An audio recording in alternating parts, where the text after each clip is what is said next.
அன்பார்ந்த எனதருமை யூடியூப் நேயர்களுக்கு பெரும்பாலான ஜாதகங்களில் என்ன சொன்னால் சனி வக்கரமாக இருக்கும். அந்த சனி வக்கரமாக இருப்பது ஒரு பெரிய போராட்டகரமான வாழ்க்கையை கண்டிப்பாக கொடுக்கும். ஆனால் 35 வயசுக்கு பிறகு கொஞ்சம் யோகத்தை கண்டிப்பாக கொடுத்துரும், இல்லைன்னு சொல்ல முடியாது. அப்போ 35 வயசு வரைக்கும் ஒரு மனுஷன் என்ன செய்வான்? 35 வயசு வரைக்கும் அவன் என்ன செய்வான்? யோசனை பண்ணி பாருங்கள். அப்போ இதுக்கு ஒரு இலகுவான ஒரு பரிகாரம் இருக்கிறது. ஏற்கனவே நிறைய சொல்லியிருக்கோம். வக்கரகாளி அம்மனை வழிபாடு பண்ணுங்க, கண்டிப்பாக உங்களுக்கு நல்லா ஆயிரும் அப்படின்னு சொல்லியிருக்கோம். அதை விட ஒரு ஸ்ட்ராங்கான ஒரு அமைப்பு உங்களுக்கு வேண்டும் என்று வேணும்னு நினச்சிங்கன்னா நீங்கள் என்ன செய்யணும் அப்படின்னா,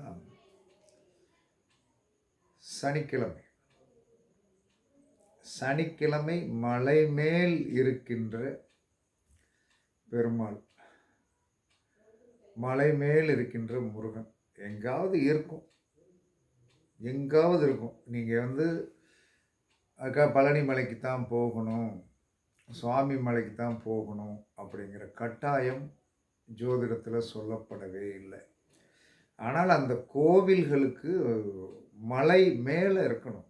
அதுதான் இதில் இருக்கிற உங்களுடைய பிரச்சனைக்கு என்ன சொன்னா தீர்வு.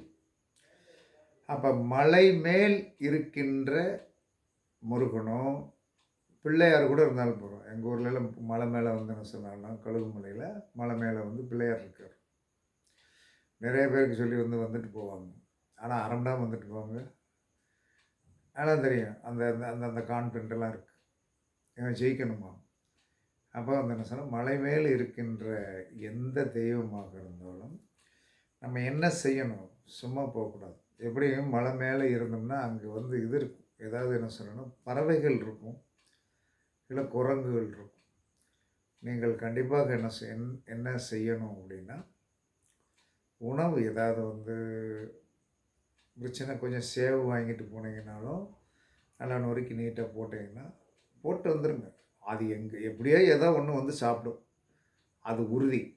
அப்போ மலை மேல் இருக்கின்ற அந்த எந்த தெய்வமாக இருந்தாலும், ஒரு கருப்பசாமி இருந்தாலும், முனியசாமி அந்த மாதிரி இருந்தால் ரொம்ப டாப்பாக வேலை செய்வார் நம்ம சனீஸ்வர பகவான். அப்போ நீங்கள் போகும்போது கொஞ்சம் சந்தனம் குங்குமம் கொண்டு போகும். சந்தனம் குங்குமம் கொண்டு போய் அந்த படி ஏறும்போது என்ன சொன்னாங்கன்னா கண்டிப்பாக அந்த படியை உங்கள் கையால் நல்லா ஒரு கர்ச்சீப் வச்சோ ஏதோ ஒரு துணியை வச்சு கண்டிப்பாக துடைக்கணும். துடைச்சிட்டு அந்த படிக்கு சந்தனம் குங்குமம் வைக்கணும். எத்தனை படிக்கு வைக்கணும்? 8 படிக்கு வைக்கணும். இப்படி எந்த ஒரு மனிதன் சனியோடைய வக்கரத்தன்மையை போக்குவதற்காக அவன் இங்கே போகலாம், எங்கே போகலாம், பழனிக்கு தாராளமாக போகலாம். பழனி என்ன சொன்னால் கண்டிப்பாக உங்களுக்கு ஒரு நன்மையை செய்யக்கூடிய ஒரு ஆதிபத்தியத்தில் இருக்குது. போயிட்டு வந்தீங்கன்னா கண்டிப்பாக பழனிக்கு போயிட்டு வந்தால் ஒரு பெரிய தொழில் சார்ந்த சனி பிரச்சனைக்குரியவராக இருந்து சனியோடைய வக்கரத்தன்மையை நிவர்த்தி பண்ணக்கூடிய சக்தி பழனி மலைக்கு கண்டிப்பாக உண்டு. அதை யாரும் நீங்கள் மறுக்கல முடியாது. நீங்கள் அந்த மலை மேலே ஏறும்போது என்ன செய்வாங்க தெரியுமா? சில பேர் என்ன செய்கிறாங்கன்னா, படிக்கு சந்தனம் குங்குமம் வச்சுட்டு போவாங்க. அப்போ படி மலை ஏறி மலை மேல் இருக்கிற சாமியை கும்பிட்டு இறங்கியாச்சுன்னா கண்டிப்பாக தொழில் 3 மாதத்துக்கு சூப்பராக ஓடும். 108 நாள் கன்ஃபார்ம்.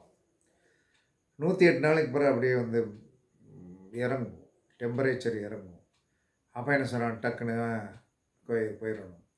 இப்படி ஒரு மனிதன் ரெகுலராக என்ன சொன்னா போய் வர வர வர வர வக்கரமான சனியோடைய பிரச்சனை உங்களுக்கு கண்டிப்பாக தீரும். அதில் எந்தவித மாற்று கருத்துமே கிடையாது.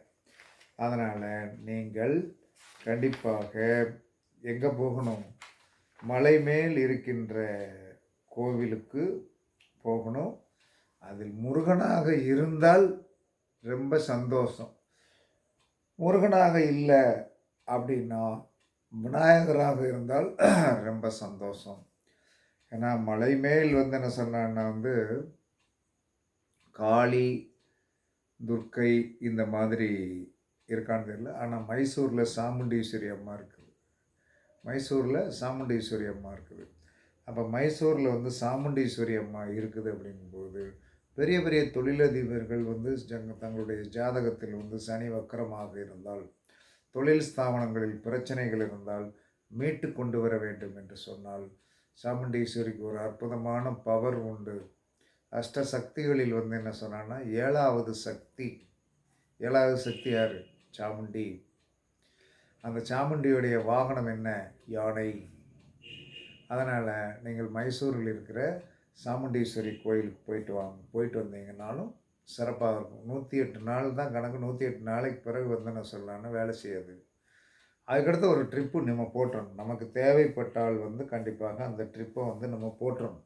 அப்படி போட்டிங்கன்னா கண்டிப்பாக சனியோடைய வக்கரத்தன்மை, சில ஆயுள் பங்கங்கள் வந்து இருக்குது. ஆஸ்பத்திரியில் கொண்டு போய் சேர்த்துருக்கோம். அப்போ வந்து என்ன சொன்னேன்னா சனி சோழி முடிச்சிடறாரோ என்னமோ அப்படிங்கிற ஒரு எண்ணம் இருக்கிறவர்கள் இமீடியட்டாக வந்து என்ன சொல்லலான்னா வந்து நீங்கள் வந்து உங்கள் பக்கத்தில் இருக்கின்ற மலைக்கோவில்களில் போய் வந்து என்ன சொல்லலாம்னா நல்லெண்ணெய் தீபம் வந்து கண்டிப்பாக ஏற்றணும். அப்போ அந்த நல்லெண்ணெய் தீபம் ஏற்றி வர வர வர வர வர என்ன செய்யும்னா, நல்லெண்ணெய் தீபம் ஏற்றின அந்த நபர் வந்து இதில் ஐசியூவில் இருந்தாலும் அந்த ஐசியூவில் இருந்த நபர் வந்து எந்திரிச்சு வர்ற வரைக்கும் அந்த பக்கத்தில் மழை இருந்ததுன்னா நீங்கள் சிரமப்பட்டுனாலும் போயிட்டு வந்தீங்கன்னா கண்டிப்பாக உயிர் பிழைத்து வந்துடுவார். இதெல்லாம் வந்து ரொம்ப ஒரு முக்கியமான விஷயங்கள். அதனால் இதெல்லாம் பயன்படுத்தி பாருங்கள். கண்டிப்பாக வந்து என்ன சொல்லலாம்னா வந்து வெற்றி கிடைக்கும். சரி, சனியோடைய தோஷத்தை வந்து என்ன சொல்லலாம்னா போக்கக்கூடிய சக்தி யாருக்கு உண்டு? இதை தெரிஞ்சுக்கணுமே. சனி வந்து யாருக்கு கட்டுப்படுவார்? பெருமாளுக்கு கட்டுப்படுவார். புதனுக்கு கட்டுப்படுவார்.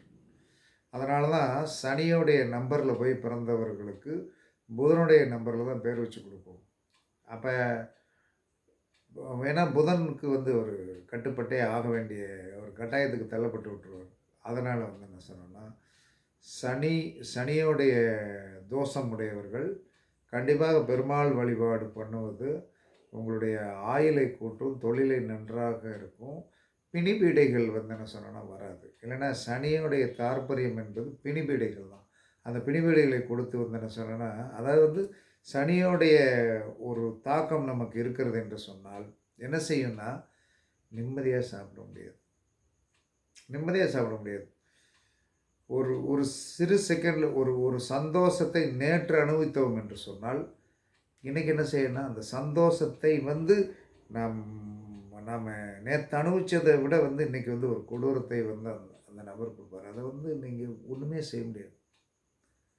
ஒரு சந்தோஷத்தை அனுபவிச்சிட்டோம், மறுநாள் வந்து என்ன சொன்னான்னா இன்றைக்கி நடக்கிற வேலையில் வந்து என்ன சொன்னான்னா வந்து தோல்வி, இல்லை பிரச்சனை, இல்லை ஏதாவது ஒரு மன உளைச்சலை கொடுக்கக்கூடிய சக்தி வந்து இந்த சனி தோஷத்தில் சனி வக்கரமானவர்களுக்கு உண்டு. சனி தோஷத்தில் போய் பிறந்தவர்களுக்கு உண்டு.